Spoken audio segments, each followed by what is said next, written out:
Okay. Hi, Thea. Hi there, Ann. Good to see you. Good to see you too. Starting this again. So this conversation, we're going to follow on last week's conversation, which was about benign neglect as an approach to parenting, as an approach to all of our relationships, in order to encourage everyone to be resilient, right? To help cultivate resilience, to help us grow our resilience. Mm-hmm. And yeah, so we want to talk about some material examples of that, both in parenting and in relationships.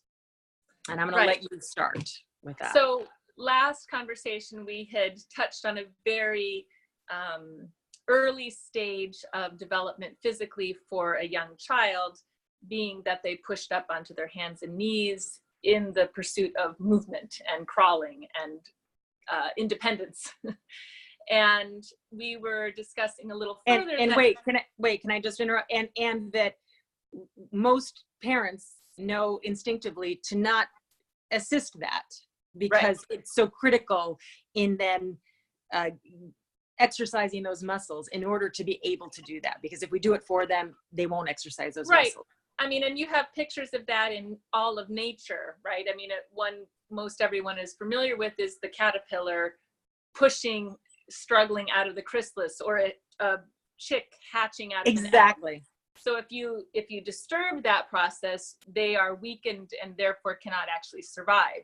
So that's a little, picture.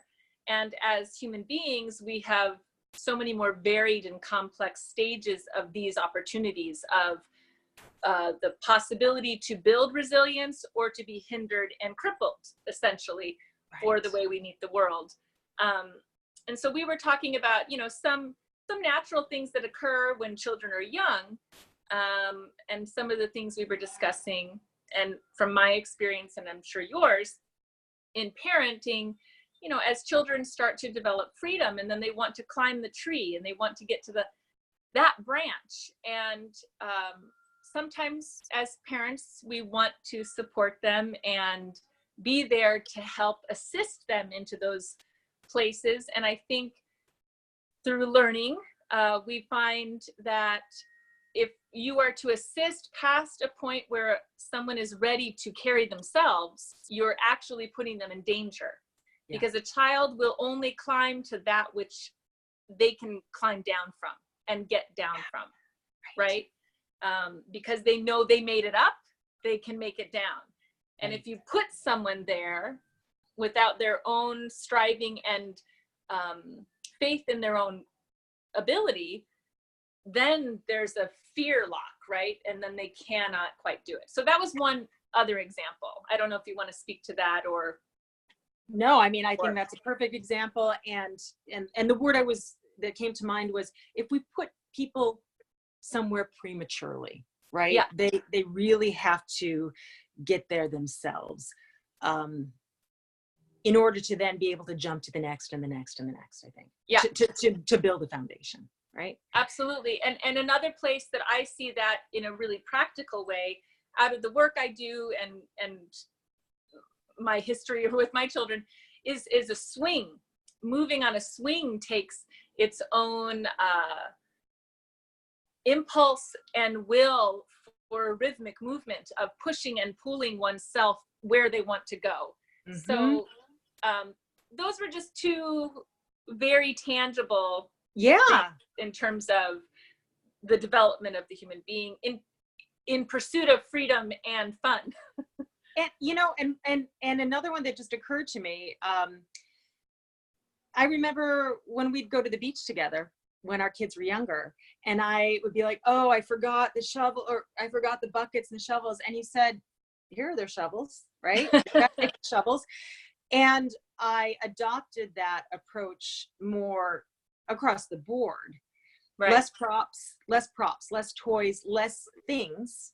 Yeah. And out of that, I would see wonderful projects being conceived and dams being built and holes being dug. And in wonderful ways, right? And Right. in doing that more and more reinforces that with our kids. So And builds and also builds a space of more ease as a parent. You know, I mean, that's the other part, that it doesn't have to be so busy or fraught with details, and can be a little bit more pleasant. Well, and you're much more fluid when you are living and approaching everything a bit more simply. You don't need so much, right? So that is very true. And I will take that just into another stage of development, when it moves from the physical with our children to, you know, as from my experience, as my children have gone into adolescence, and the different emotional states that are coming up and the discomfort that comes up. And I had a very clear experience, and I can recall the memory moments very clearly, where my child was uncomfortable, struggling, in some pain emotionally, about something that was emerging for himself. And I could very clearly see the tactic he was working to employ was to bait me, to create a situation of conflict, a drama in some sort, to bait me into that, to engage with him, to give him a channel to release his frustration inappropriately, to release it towards me so he could be distracted from actually stepping through his own work. And I remember seeing it so clearly. And instead of taking the bait, which I'm sure I have at times, but in that moment, really clearly, distinctly saying, "Oh, you're having a hard time, huh?" So that stopped it.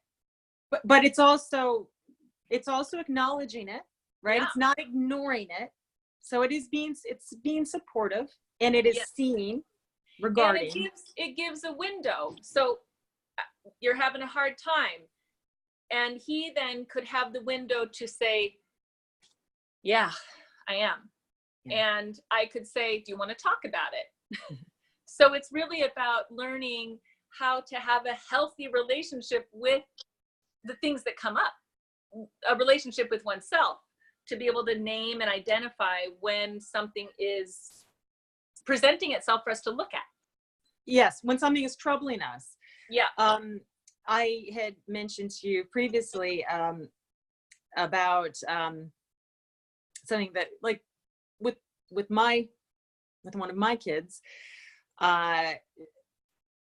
she has a tendency to come into the room when she's upset. Again, she's coming to an age where it's beyond the physical, it's emotional, it's settling into this world, and some of its challenges, right, of being, because they're not just in this oneness of childhood all the time, right? And you know, a poutiness, throwing oneself on the couch maybe, and turning her head away from me, right? And sometimes I will actually say nothing. If it goes on, I will do what you had mentioned, which is, what's going on? So acknowledging that I see that there's something going on, but refraining from, "Oh, what's wrong? Are you upset?" Right? Because I feel that indulging that leads to what I see among peers. And I would say women more than men, for one reason or another. Or at least from your perspective. From my perspective, I've noticed, and maybe it's because I have more female friends, right? But I've noticed a tendency for people to feel slighted, hurt, something by me. And rather than come to me and talk to me about it or express that, to wait for me to figure that out, whether it's through their behavior or their silence. And I think when I was younger, I feel like it's taken the bait on that. these days I'm much less inclined to want to get drawn into that at all. Where I feel I'm asking you, I'm respecting you enough to let me know if there's something bothering you. If there is, I will do everything in my power to address it. If you can't even take the responsibility to let me know, then I'm not going to be your parent and draw it out of you, right? Right. And there are so many layers within that. Yeah. And it's an interesting thing. We've spoken about that, you know, finding that balance of being sensitive and compassionate to people in a struggle. And also not continuing their stuck dynamic by engaging into that, right? If you're, because that's what we all have, these ways of being that have worked for us out of some difficult situation in our past, are becoming an adult. And if those ways of functioning that may truly be limiting to how we relate with ourselves in the world, if they have still gotten what we want, we're not going to change. Right. I mean, and I have a very good friend. I remember talking about his struggles with parenting. And I remember saying that, well, if your children are still getting what they want through their behavior, they're not going to change. We're pretty simple creatures in a big way, right? If we're still getting our basic comfort met, our basic needs met, we're not going to change.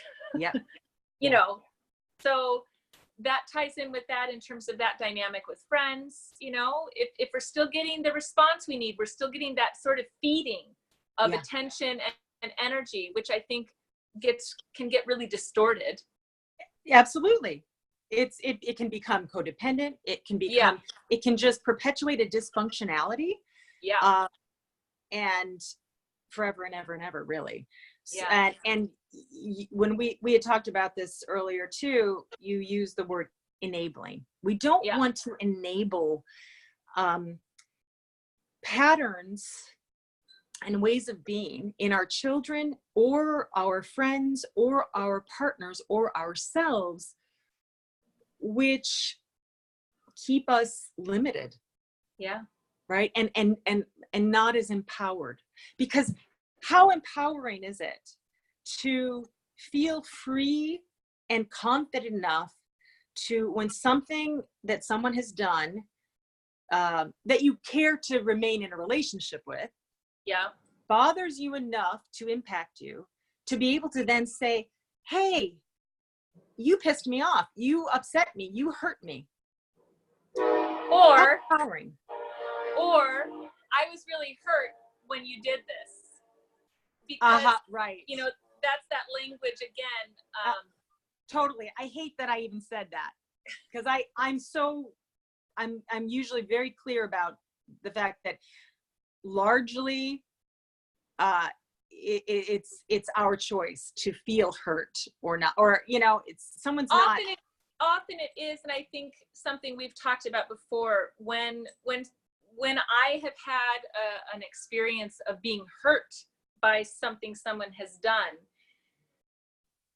if I address it and speak to them, it is often the case that they just hadn't even realized it, right? That it wasn't a true intention to hurt. It was my feeling of being hurt, you know? And so what happens, this going along with that picture, that we give each other opportunities to grow and expand our purview of perceiving, if that makes sense.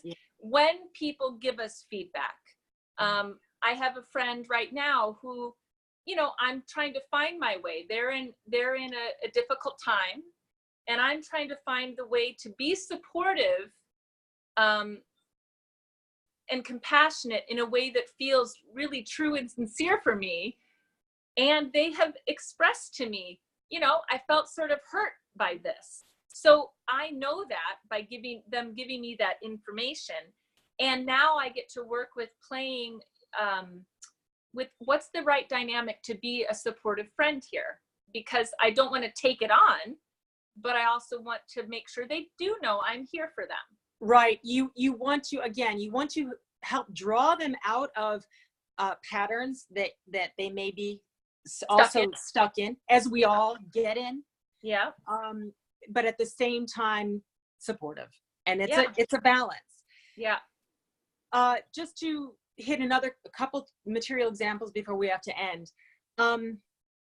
We talked about one of mine was one was kids, when the kids say, I'm bored, right? They go through these developmental stages where that is a running theme, you know, and come to awareness and consciousness that they are not just, again, in the oneness as much and able to just move from one thing to another seamlessly. They actually now are having to think about what it is I want to do.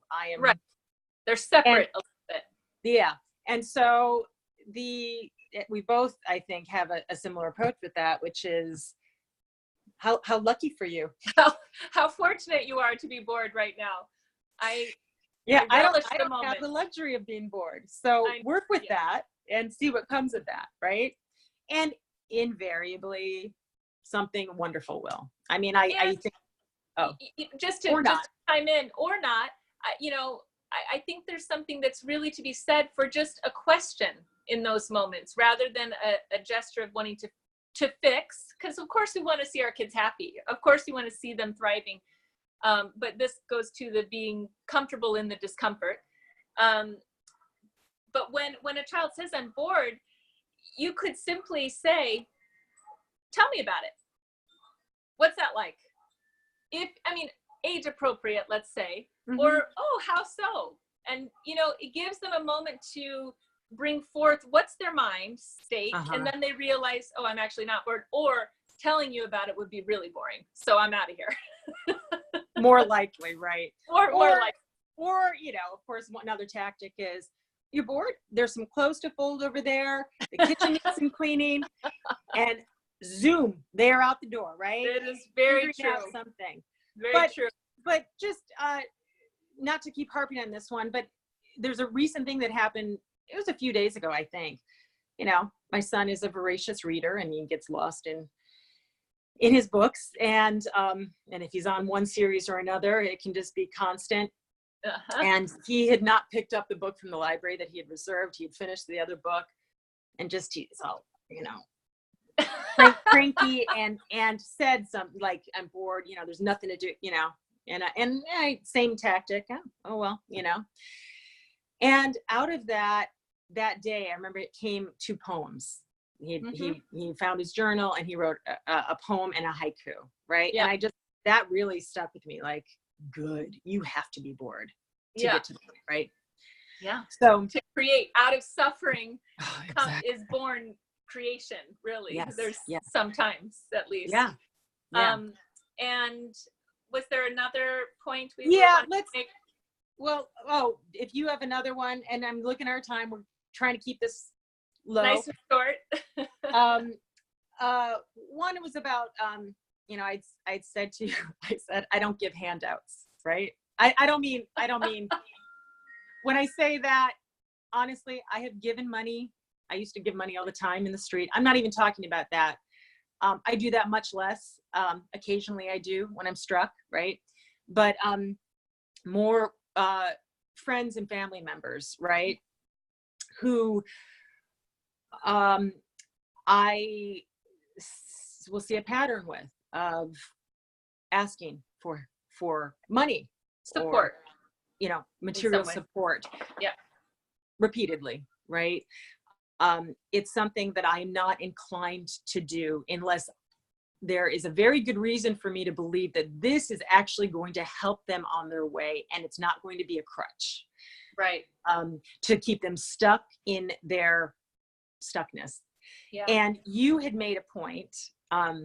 You had said, Well, I had said, you know, I find you to be quite generous with your time and your resources, in terms of just wanting to put them into good use and movement. And I think what it drew forth in our conversation was there is a time for straight generosity. I mean, just out of the goodness of one's being, to see someone who has no comfort, to give comfort, right? That's a reasonable thing. And then when you have people that you're in relationship with, that necessitates a different holding of how we share our resources of time, energy, money, whatever you want to say.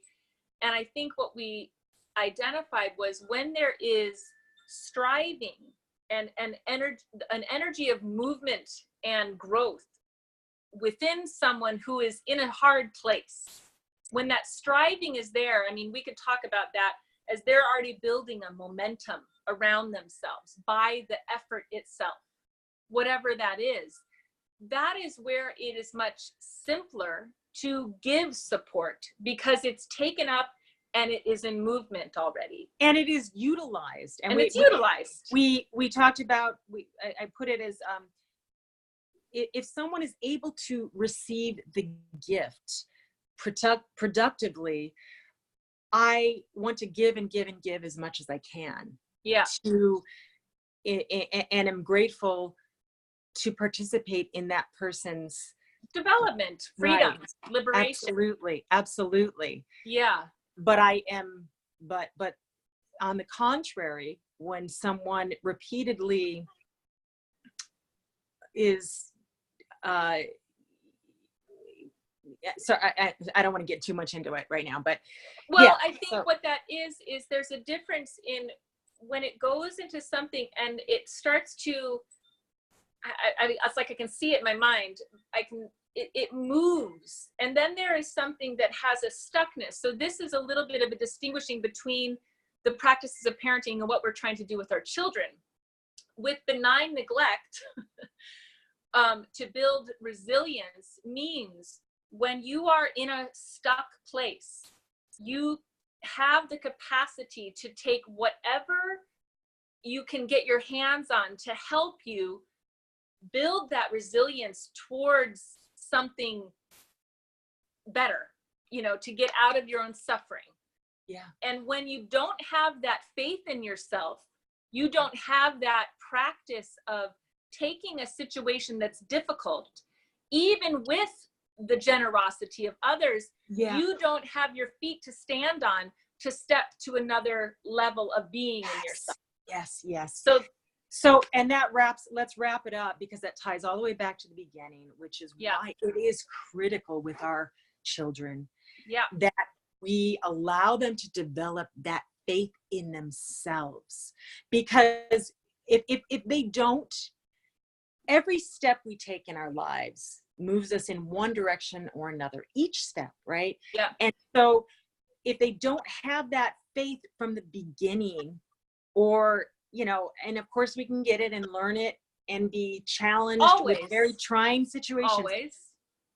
But if it keeps being reinforced that they get rescued out of whatever situation it is, and don't ever develop that muscle and really that faith in themselves, then gosh, at 50 years old, at 60 years old, they still will not be able to use those generous gifts from others to really make it on their own, because they never found that faith in themselves. And I would, make it on their own. Yes. But I would even say, I mean, what are each of us here for? We're, what I hold anyway, is that for each of us to uncover what it is that we have within our being's destiny to bring to the world, to work with in the world, and to leave into the world. And if I, as a person, am robbed of my own struggle to discover what it is I'm here to bring to the world, then it's a disservice to myself and to humanity. Absolutely. All of life, Absolutely. So on that light note, yes, but that's how I see it, because yes, we can go forth even when we're handicapped, and we can find the tools and build the muscle with right opportunity. I mean, I think each of us has found the same sort of challenges come our way until we find a new way to meet them. Yes, completely. And so it does come. There is a wisdom in all of yes creation that will bring it to us. Yes, we don't miss the opportunities continue to circle around to us throughout our lives, right? Yeah. But we need to be able to find that faith in ourselves one way or another, and yes, to find our path. Yes. And as parents, you know, if we can hold that task with reverence and sincerity and meaning, like, and real respect for how powerful this work is, yes. You know, to know how important that work is. Yes. To go forth into it. So, you know, all of that for all of us in these relationships with our children, with each other, to be able to build more freedom for each other through, don't want to say mindful, but it is mindful, through really holding respect for one another.